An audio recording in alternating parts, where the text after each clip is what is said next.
पशुपति कुमार पारस को लेकर चिराग पासवान की पार्टी का बड़ा खुलासा। आपको बताते चले, पूर्व केंद्रीय मंत्री पशुपति कुमार पारस आने वाले समय में फैसला ले सकते हैं कि क्या वे एनडीए के साथ रहेंगे या नहीं। इस बीच चिराग पासवान के जीजा और पार्टी के जमुई से सांसद अरुण भारती ने पशुपति कुमार पारस को लेकर एक बड़ा खुलासा किया है। उन्होंने अपने एक्स अकाउंट से शुक्रवार 22 नवंबर को पोस्ट कर एक कहानी बताई है। सांसद अरुण भारती ने एक्स के जरिए कहा कि चलिए आज मैं आपको एक अनकही वास्तविक कहानी सुनाता हूं। 2014 का साल भारतीय राजनीति में बड़े बदलावों का गवाह बना। लोक जनशक्ति पार्टी एलजेपी के भीतर एक बड़ा फैसला लिया जाना था, भाजपा के नेतृत्व वाले राष्ट्रीय जनतांत्रिक गठबंधन में शामिल होना। आगे उन्होंने कहा कि यह फैसला जितना राजनीतिक रूप से अहम था, उतना ही परिवार के भीतर विवादित भी था। चिराग पासवान युवा और दूरदर्शी नेता इस गठबंधन को लेकर पूरी तरह अडिग थे। वे मानते थे कि एनडीए के साथ जाना न केवल एलजेपी के लिए बल्कि बिहार और देश की राजनीति के लिए भी फायदेमंद होगा। लेकिन इस राह में चुनौतियां कम नहीं थी। स्वर्गीय रामविलास पासवान जी, जिनका राजनीति में वर्षों का अनुभव था, इस फैसले को लेकर शुरू में आशंकित थे। वे समझते थे कि इस गठबंधन के राजनीतिक और सामाजिक परिणाम हो सकते हैं।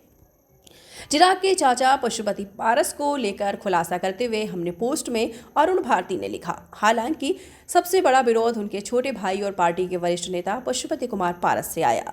पारस इस विचार के पूरी तरीके के खिलाफ थे। उन्होंने इस लेकर असहमति साफ जाहिर की और गठबंधन के खिलाफ अपनी बात रखी। इन सबके बीच चिराग पासवान ने हार नहीं मानी। उन्होंने अपने तर्कों और दूरदर्शी सोच से न केवल अपने पिता को मनाया बल्कि पार्टी के बाकी नेताओं को भी इस गठबंधन का समर्थन करने के लिए तैयार किया। इनके अडिग नेतृत्व ने पार्टी को एक नई दिशा दी। अरुण भारती ने आगे लिखा कि आखिरकार चिराग पासवान की मेहनत रंग लाई और एलजेपी एनडीए का हिस्सा बनी। ये फैसला एलजेपी के लिए एक ऐतिहासिक मोड़ साबित हुआ, जिसने न केवल पार्टी को नई पहचान दी बल्कि बिहार और राष्ट्रीय राजनीति में नई संभावनाओं के द्वार खोले। ये अनकही कहानी दिखाती है कि कैसे नेतृत्व दूरदृष्टि और दृढ़ता के बल पर हर बाधा को पार किया जा सकता है। तो आपको बताते चलें, पशुपति कुमार पारस को लेकर चिराग पासवान की पार्टी का बड़ा खुलासा आया है। और जो चाचा पशुपति पारस को चिराग पासवान ने कहा है कि जब वो कभी एनडीए का हिस्सा ही नहीं थे तो हम उनको क्या माने कि वो हिस्सा है।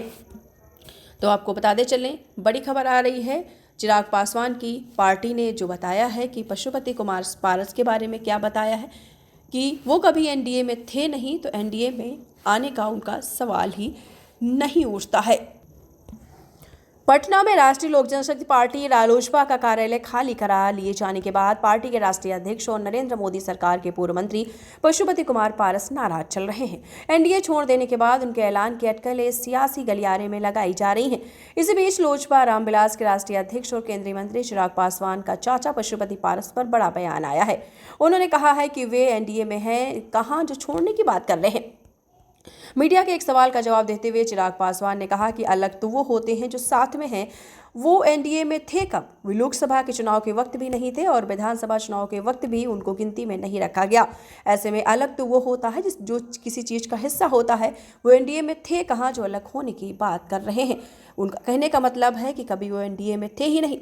बिहार सरकार ने जो पटना स्थित परिसर पशुपति कुमार पारस की पार्टी से खाली करवाया, उसे चिराग पासवान की लोजपा आरवी को सौंप दिया है। उसके बाद पहली बार पशुपति पारस को लेकर चिराग पासवान की पार्टी का इतना बड़ा बयान सामने आया है। चिराग पासवान ने मीडिया के सवाल पर यह भी दावा किया कि झारखंड और महाराष्ट्र में एनडीए की सरकार बनेगी।